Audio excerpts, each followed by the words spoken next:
Hi there, I'm Chris Rachel Oslin with the Austin Post. We're here at the Capital Factory talking to our own homegrown startups, and today we're talking to Kristen from Qubit.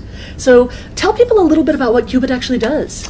So at Qubit, we sell demographic data to small businesses who need it for their business plan or for marketing purposes. What does that actually mean in real life, though? Yeah, so let's say you're a mom and pop bakery and you need to know where to locate your business. Well, we can help you pull demographic and real estate data to figure out where exactly you should locate your business that meets the needs of your target market. Or let's say you want to post flyers around town. Well, we can help you figure out which zip codes you should post flyers in that people make a certain amount of income and their houses are so old and that kind of thing. So you're based here in Austin. Have you actually gone national yet? We have. In fact, we have customers all over the United States. So the data landscape is changing a lot, and people don't necessarily know what to do with that data. There's so much of it out there, but getting it to people in a functional way that makes sense, that they can actually use, is pretty difficult. How would you say that that's changing right now, and what are you guys doing as part of that? Yeah, well, that's a great question. One really interesting fact about our company is 90% of the data we sell is from the government. Really? But the data that's out there, it's so difficult for the average person to consume and use and pull and know what's available out there. It's a big problem. So I do think that the landscape's changing, and while there are better web apps to help people consume it, the thing is there's so much more data, right? So now the census, rather than just putting out one product every 10 years, they're putting out 5 and 6 products every year. I did not realize that. Yeah, so it's actually, as an industry, it's getting more complicated as we have better tools to help people get to the data.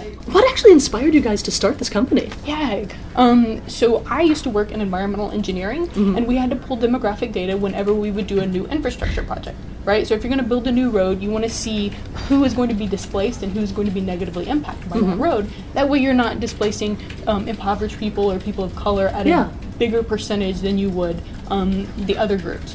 So it used to take me 40 hours of routine head banging against the wall data pulling to get all the data I needed for an infrastructure project. It's like, that's crazy. Like, so the data's there, we have the technology, we just need an easy way to access that technology. And that's our very first app that you'll see later on was built for environmental engineers doing infrastructure projects. But now you've expanded beyond environmental engineers and use mom and pop shops. Absolutely. That was really surprising. We didn't intend to, but when we were doing an analysis of our 2012 sales, we noticed that we actually now sell more to these small businesses than we do the environmental engineers. Interesting. Yeah, so the next step for our company is to create products and services specifically for these small businesses, and we're trying to kind of move away from that environmental engineering market, which was, what we started selling to our first 3 years, and get more towards those small businesses.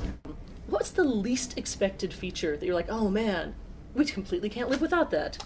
The least expected feature is a canned PDF report. Really? So, yeah, so like basic demographic 101 information about the city of Austin or about Travis County. I was really surprised. I thought, there's all these websites and they have demographic data out there, but that information is not trustworthy. It's probably not current. Yeah. And so people want You mean you can't just go to Wikipedia and learn all this? Right. I'm shocked. How did I tell you? So yeah, that was surprising. If your company, with founding it, had a blooper reel, what would the highlight of that blooper reel be? The highlight of a blooper reel would be the very first sale that we ever had as a company. So this was back in 2009 when we were selling these canned reports, kind of similar to what we did today. And the very first person, they swiped their credit card, they paid for their report. It was about $250 back then. And we triple charged that customer. Oh no. An hour later we had somebody else do the same thing, and we double charged that customer. So these are our very first customers, and we're charging them like 3 times. How did you take care of that? Oh, we called them and we, apologized profusely, and Anthony, my co-founder, was in the back end, trying to delete and refund and figure out what was wrong in case somebody else was trying to swipe their credit card. So, but at the same time, you had all this excitement about, oh my gosh, it's our first sale. Yeah. Oh crap, what are we doing? We messed up big time. So yeah, that would be the highlight. So Anthony's going to demo it for us so you can see what it's like.